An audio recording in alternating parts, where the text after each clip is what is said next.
प्राण अपाने जुहती, यही लिखा है गीता में, यही लिखा है विज्ञान भैरव तंत्र में। इस वाइल्ड एनिमल को धीरे धीरे कंट्रोल में किया जा सकेगा। तो ध्यान कठिन नहीं है, हम सही तरीके से नहीं करते हैं इसलिए हमें वो कठिन लगता है। हमारे प्राचीन ऋषि मुनियों की तरह अगर ध्यान करने बैठोगे तो असफल हो जाओगे। उसका कारण ये है कि कलयुग में जी रहे हो आप, सतयुग में नहीं जी रहे हो।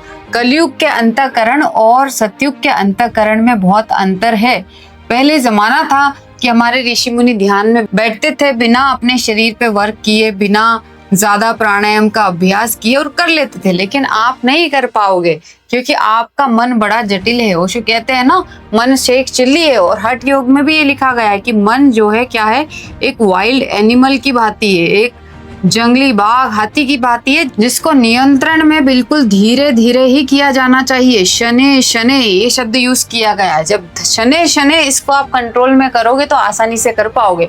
इसीलिए आज की इस वीडियो में मैं आपको ध्यान की एक ऐसी सरल विधि बता रही हूँ जिसको अगर आप करेंगे तो कर भी पाएंगे और बहुत जल्दी इसमें महारत भी हासिल कर लेंगे। देखिए ध्यान क्या है, जब आपके कॉन्सेंट्रेशन का एक फ्लो बनता है, यानी कि कंसंट्रेशन का एक चेन क्रिएट होती है, तब ये ध्यान कहलाता है। यहाँ पे आपने फोकस किया, फिर फोकस किया, फिर फोकस किया, फिर फोकस किया। जब ये फोकस कंटिन्यू रहता है तो आपको लगता है कि मेरा ध्यान लग गया। अब आप अंदर लगाओ या बाहर लगाओ, ध्यान तो ध्यान है। तो बात ये है कि ये छोटी छोटी चीजें, छोटी छोटी शुरुआत हम अपने अंदर कैसे कर पाए। देखिए आपके शरीर में एक श्वास ऐसी चीज है जो आपके साथ पूरे समय चलती है और जिसको आप देख और महसूस भी कर सकते हो। आपके शरीर में दूसरी कोई ऐसी चीज नहीं है जिस पर आप कंटिन्यूअसली फोकस कर पाओ या कंटिन्यूअसली जो आपके साथ रहती हो। जैसे कि आपकी हार्ट बीट चलती है लेकिन आप उसको महसूस नहीं कर सकते, आप उसको सुन नहीं सकते। ब्लड फ्लो पूरे टाइम आपके शरीर में होता है लेकिन आप उसको महसूस नहीं कर सकते।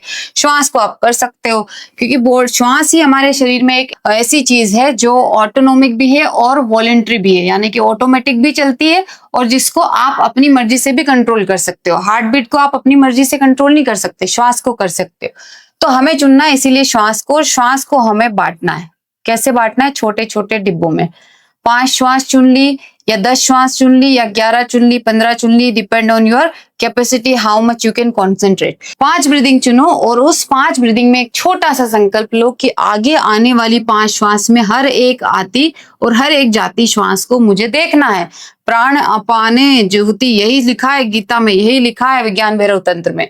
5 सेकेंड को 5 ब्रीदिंग को आप देखना शुरू करो और इनको जोड़ो। 5 ब्रीदिंग पे ध्यान दिया, फिर ब्रेक लिया, फिर 5 ब्रीदिंग पर पूरे दिल और जान से कंसंट्रेट किया और फिर ब्रेक लिया, छोटा सा, ज्यादा बड़ा ब्रेक आपको नहीं लेना है। ऐसे कर करके जब आप अपनी ब्रीदिंग को कंसंट्रेट करके उसकी एक चेन क्रिएट करेंगे तो आपके माइंड को ट्रेनिंग मिल जाएगी। इस वाइल्ड एनिमल को धीरे धीरे कंट्रोल में किया जा सकेगा।